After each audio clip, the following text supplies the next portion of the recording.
The action of the story takes place on a huge continent, most of which is ruled by an empire. The empire is founded on 4 families: the Golden Lion, specializing in martial arts and swordsmanship; the Protestant Alliance, devoted to holiness and worshipping countless gods across the continent; the Inspection Bureau, based on collecting information and protecting the imperial family from the shadows; and the Wizards of the Tower, the prestigious family of sorcerers ruling the Magic Tower and that has led the world of magic for more than 1,000 years. The most prestigious magic family that nourished that Magic Tower and the world of magic is his family, the Melvinger family. 30 years ago, before the beginning of recorded history, a war broke out between humans and demons. Melvinger, the head of the powerful sorcerer family, became the spearhead, led humanity to victory. However, this victory came at a great cost, as many members of the family, including the main character's parents, his father, suffered the aftermaths of the war, while his mother, who was a magic teacher, passed away. The only ones left in the family after the war was a young boy and his older sister. The vassal families that had served the Melvinger family betrayed them, leaving the 2 siblings all alone. Seeing this happen in front of him, the young boy swore to become the greatest magician in all of humanity to restore his once great family. However, plans do not always happen the way they were made. The young boy faced insults and abuse while being at the mercy of others and called a disgrace of his family. This was due to a rare condition, blockage disease, that caused the boy to be unable to use magic. Instead of restoring his family, he became the greatest joke in the entire world. But this didn't stop him, as he tried his best and worked to death in order to treat the rare disease, blockage disease. But he could not find a way. One day, in the middle of the night that was lighted by flames in the sky, the young boy looks up to the sky, realizing that his prayers may have reached the heavens, as he meets a dragon. He looks at the dragon and his dream of restoring his collapsed family was revived. But looking at the dragon in front of him, and he notices something. The dragon was dead. A figure sat on top of the dragon's head, holding a dark red spear which pierced the dragon's head. "It's you," a voice spoke out. A figure with horns is revealed as black lightning appeared in the skies. "The one who will free me from this tiresome seal," it continued to say. The figure appears to be a demon with vengeful red glowing eyes. He calls out to the young boy, declaring him to be its new vessel. A shadow appears in front of the young boy, saying he shall become one with it. He offers the young boy the chance to take over the world together. Soon darkness erupts from the body of the demon, the pressure pressing down on the young boy as he faces it. The young boy attempts to scream as the darkness fills his body and reaches his eyes. He curses in his mind as he struggles to handle the darkness in his body. He thinks to himself that if he had known that this was a Demon King test, he would have never sought out something like a dragon. The darkness slowly consumes the young boy. But this was no ordinary boy, as his eyes began to glow bright green. This was Elric Melvinger. Elric releases a bright blue energy that disperses the darkness with a snap of his finger, saying that he will never allow darkness to devour him. This is a preview of a new series I will be covering in the upcoming weeks. It is called The Talent-Swallowing Magician. A voice calls out to Elric Melvinger as he looks at an image reflected in his eyes. The voice explains to him that he has a disease called blockage disease. The body on the left represents Elric, while the body on the right represented normal people. The disease he has was a rare one, where it stops mana from flowing freely in the body. Mana was essential to magic users. Elric was revealed to be at the Royal Magic Hospital, where the doctor continues to tell him that they had tried everything to cure his disease, but none of it had worked.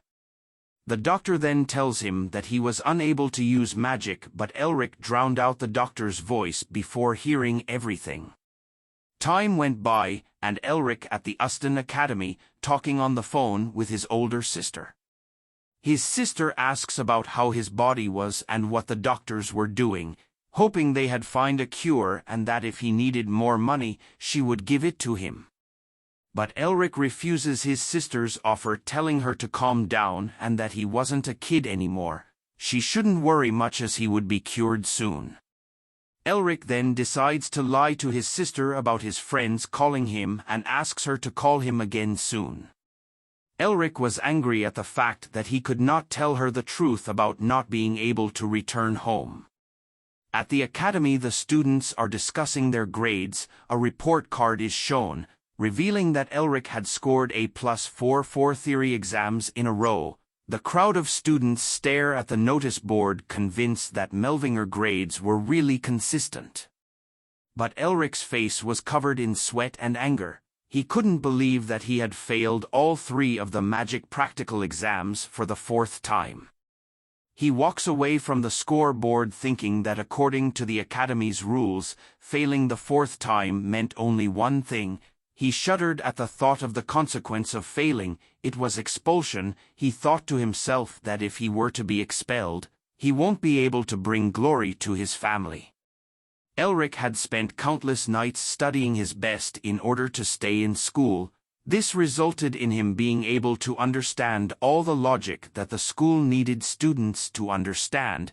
He even aced the theory exams. Elric didn't want to say it himself, but he had always thought of himself as special compared to everyone else.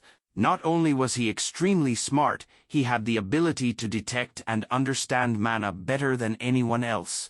However, there was a problem. A scene is shown where students are practicing the use of magic to form a circle. A hand is shown struggling as the person holds it out. The students made fun of Elric as it was his hand, stating how a senior is struggling in a first-year class and couldn't even form a circle. The professor tells Elric to consider giving on magic and to be a scholar instead. He would personally give a good word to the headmaster. But Elric cursed his blockage disease. Because of it, he couldn't even use magic and could only become a magic scholar, making it impossible to bring back glory to his family. Elric looks up to a great statue, calling it grandfather. Elric's grandfather was the hero of the Demon War, nicknamed the Magician of the Stars. With a single snap of his fingers, he had destroyed all the demons with ease. This was the great hero magician Uston Melvinger, and the nation's greatest magic school was this Uston Academy. As he looks at the statue, other students looked at him and wondered how someone like him could be the grandson of the first headmaster. The disgrace of Melvinger family, the students whispered as Elric heard it. They wondered how far a magic royal family could fall as Elric stood still. The students begin to leave Elric alone when Elric calls out to them. He asked if they were first-year students in the physical magic department, and they tell him they were. Elric begins to walk towards them, asking if they knew any assistant professors that goes by Sean. The 2 girls responded that he was a really close friend. Elric then asks what was their name with an evil grin. He leaned towards them, telling them that with Sean's personality there was no way he would stand for it. The students rush to run away, cursing at Elric. Before leaving, Elric looks at them and sighs before noticing something. He looks back the grand statue of his grandfather, thinking if either him or his father were still here, but he wipes that thought from his mind, thinking that he must stay focused and to be strong while cursing his body. He clenches his necktie and looks proudly ahead, determined to solve his own problems. Elric is seen going through papers at a table. He reads through the reports, but nothing is seen about blockage disease. But soon a shadow is cast over him. A red-haired student grabs his head and slams it hard into the ground, looking like a demon. The students around are shocked at what they see. Elric holds the back of his head, shouting out at who the F. But the red-haired student was Sean Noster, the 3rd son of the Noster family. He asked Elric if he had been using his name as he pleased. Elric greets Sean as the great and friendly, but Sean tells him to F off and to stop bothering the young ones by selling his name. The students watching these two were nervous AF. The two sat down at a table. Elric tells him that he understood and wants Sean to buy him a drink, but Sean declines, saying "Fu, I rather die than do that." But deep down Sean wondered if he had hit him too hard. Elric gazes at him as he tells him to come closer for a second and to never do that ever again. Elric looks at Sean, thinking that after his family had fallen, 6 other families led the magic tower and were called the Hexagram. Sean was a member as he was a son of the Noster family. As Elric pulls out papers from his bag, he knew that once Sean graduated early he would be on course to be a professor, a sign of the elite. But Elric smiles gleefully at the fact that Sean was one of the few on his side. Sean looks at Elric, wondering what was wrong with him and that he was grossing him out. He passes a report to Elric. Elric wondered what it was reading, that it was called Diamond Dragon Exploration Plan. Elric takes a sip of his drink, asking Sean why he was giving this to him. Sean explained that an ancient dragon species were recently discovered, and they had found a nest of them.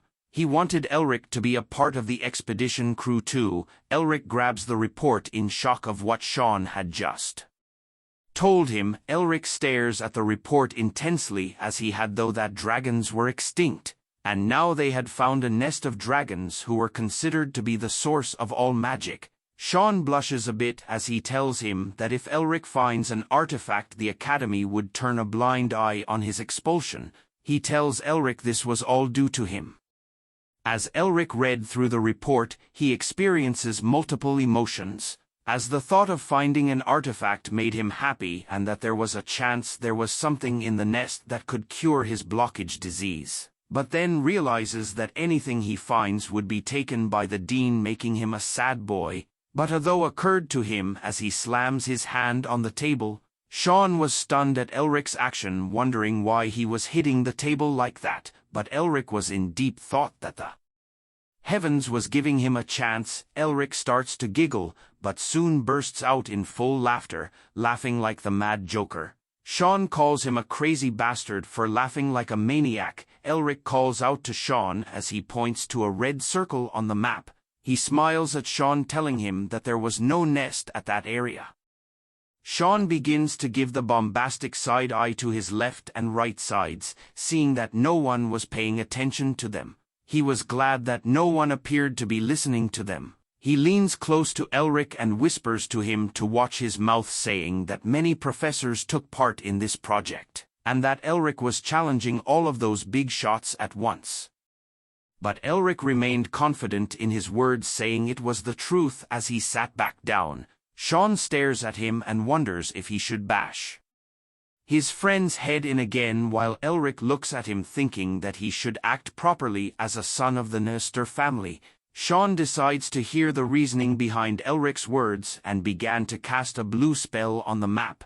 The magic circle on the map glowed a bright blue light, which soon covers both Sean and Elric. The two of them were teleported into the skies of the world, as Elric explained that the cracks formed were from 2 strata colliding, and that a huge amount of mana were flowing out of the cracks. Elric further explains that this much mana would appear after at least 100,000 years, and logically it would make sense that the dragon's nest would be there, but he reminds Sean of the 3 principles of mana stream. Sean explains the first principle being from high to low, the second from wide to narrow, and the last to be from hot to cold. Elric then explained that based on those 3 principles, the researchers must have been certain that the dragon nest was there. However, Elric points to a bright spot on Earth, saying that hot magma flows through those cracks, and since mana does not gather there, a dragon would never live there.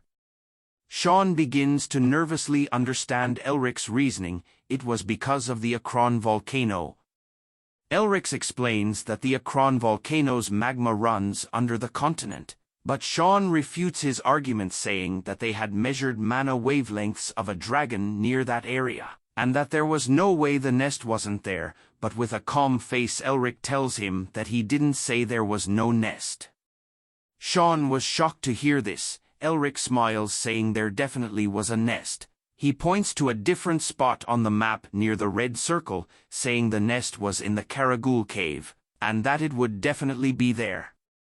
Sean is standing in front of a door, wondering what to say to the higher-ups. He knocks onto the door, thinking if he should act dumb and that he might be chased out if he pisses off the dean. A flashback occurs as Sean is seen walking through the hallways. He hears a noise coming from a room. Upon entering, he sees that Elric was inside and asked what he was doing in the training room by himself. Elric was deep in training, muttering that he needs to use magic for his sister and grandfather to become the best and to raise his family no matter what it takes. Sweat drips down his face as he once again curses at the blockage disease. Back to the present. Sean thinks that Elric might be able to cure his blockage disease. He slaps his own face, believing that as his friend, he has to help him. Inside the room, a man is reading a report and trying to understand it. The dean, called Barracks, looks ahead and asks if his research report was wrong. Angrily, Sean stood in front of him, telling him that it was not wrong, but he was just hoping to get his opinion on a possibility. But the dean cuts him off, telling Sean that he didn't know how he came to this conclusion. Just as a red horrifying aura appears onto Sean, the dean tells him that even if he was a son of the Noster family, he will not let this pass. Sean begins to sweat like a dog, feeling the overwhelming mana from the dean. What he experienced was the power of a seventh circle magician, but the intense pressure was soon shattered into pieces. As Elric Melvinger arrives onto the scene, Sean turns around shocked to see Elric. He calls him insane for coming into the room, but Elric simply bowed and greets the dean while apologizing for entering the room on his own like this. The dean stares at Elric, and as his head shined like a diamond, he asks Elric if Sean's opinion was based on his words. Elric agrees and tells him he was right. The dean applauds Elric for his words and couldn't believe that a student like him came up with this. However, he tells him that this was just a guess as there was no evidence to back it up. But Elric replies that even a 3-year-old would know this and wouldn't need evidence. This led to an intense staring contest between the dean and Elric. Sean thinks that Elric was a crazy bastard for taunting the dean like this, but the dean soon began to laugh. He laughs at the fact that Elric, who was about to flunk and couldn't even use magic, was talking back to him. Elric remained calm and simply asked if the dean thought he was wrong. The dean tells him yes, and that there were a few who come across this as a stroke of luck. He calls them trash for running their mouths without knowing their place, just like you. The dean continues to say that as a professor he couldn't ignore a student's opinion, and soon wonders if Elric would make a bet with him. Elric wondered what kind was the bet. The dean tells him that he will give all the resources he needs to form an exploration team, but in case he fails, the dean wanted a certain heirloom. He wanted the one the first headmaster had left behind. "Aren't you angry?"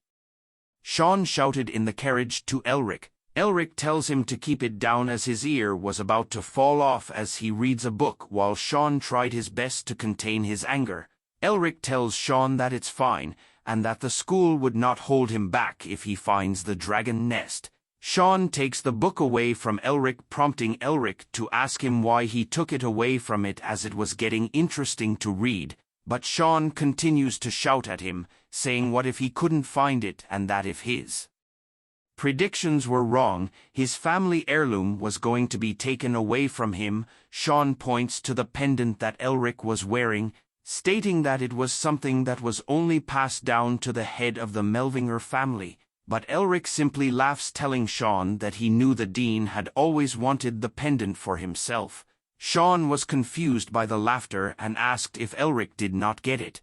Elric thanks Sean for at least being on his side until the end. This remark causes Sean to cover his face, saying that it was over him as well if they can't find the dragon's nest. So if asked what plans were there, Elric sits upright, asking Sean if he really thinks that he had accepted a bet just because of getting held back. This question stuns Sean, but Elric grins widely, saying that the dean should have bet his life if he wanted the family heirloom. Sean stares at him in disbelief, quietly remembering that Elric held two nicknames in the school. One was being the disgrace of the Melvinger family, and the second was being the worst of the Melvinger family. Sean couldn't believe that Elric was acting as the worst state once again. He begins to recall the time that Elric had gained the nickname worst of the Melvinger family, which began at the beginning of the semester as a freshman. Two students are seen grunting out loud heavily. 7 years ago at the training hall where students practice magic, Elric was 15 years old back then. A voice calls out to him asking if he was sure he was a Melvinger. A group of students stood in front of him while showing off his fire magic, asking if even the amazing Melvinger couldn't even do this. He further makes fun of Elric by saying that the headmaster had grabbed him off the streets, causing the other students to laugh at Elric. They continued to make fun of Elric and laugh at his face, but he remained silent despite the harsh treatment.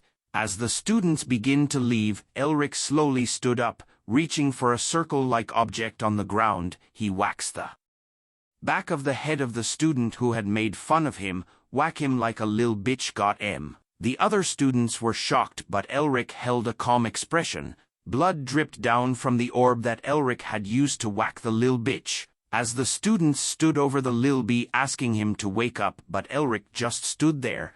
Elric was then sent to the disciplinary committee of the Usden Academy, where he tells them that a child of a Viscount family had dared to insult him, the head of a Duke family. With a mad dog look in his eyes, Elric continues to tell them that he punished the lil bee according to the laws of the Empire and wondered if they had any problems with that. The committee grew nervous upon hearing his answer, whereas Sean was smiling as Elric looked at them with madness in his eyes. Elric was then suspended as per the Academy's rules, which stated that all students were equal, but after that day, no one dared to touch him ever again. Sean had finished recalling the past when he notices the title of the book. He shouts at Elric for being crazy, but Elric tells him to stop shouting. Sean's hand trembles at the fact that Elric was reading a forbidden book, wondering what the hell he was reading.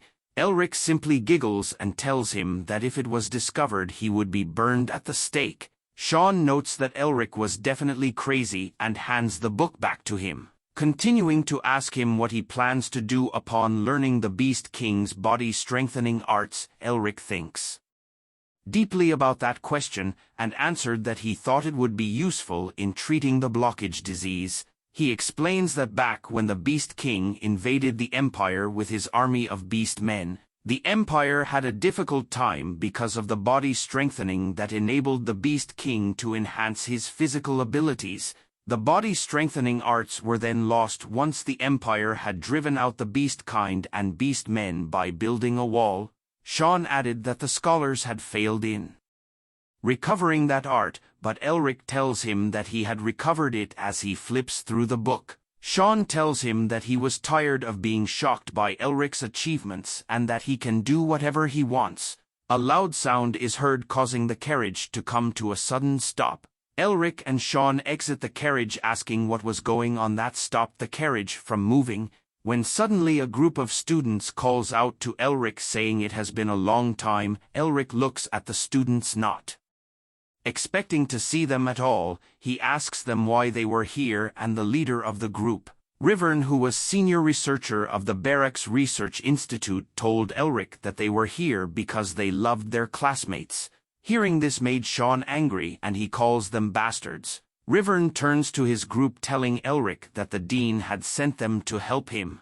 Elric was surprised to hear this, but knew that instead of helping, they were here to torment and get in his way. Sean whispered to Elric if he knew that many of the students were hiding their mana, and Elric replies that that sounded more like the dean. Elric tells him not to worry, saying he had prepared something as he slowly removes his shirt. Sean stares at it in disbelief, wondering where he got these things, but Elric simply gave off a devilish grin. The dean was trembling in anger upon hearing that Elric had taken the Gehenna's breath and Azure Sky Lord armor, as the student tells the dean nervously that he had asked them to help Elric as much as possible. The dean calls them crazy for lending those items to Elric, as the breath of Genna was a gourd that contained hellfire that will burn until the target is reduced to ashes, and the Azure Sky Lord armor had extreme resistance against not only physical attacks but elemental magic as well.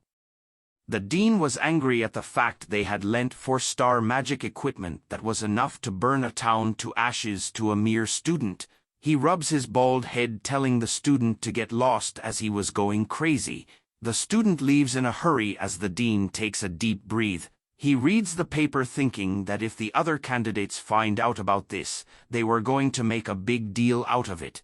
But the dean soon realizes something, that if Elric manages to find the dragon's nest, he says that it wasn't bad and that you couldn't fool blood after all. He slams the paper on the table, thinking of replacing the stupid research team, but his body trembles like a sick pervert. He sticks out his tongue, thinking that thanks to those idiots he would get a hold of the magic pendant.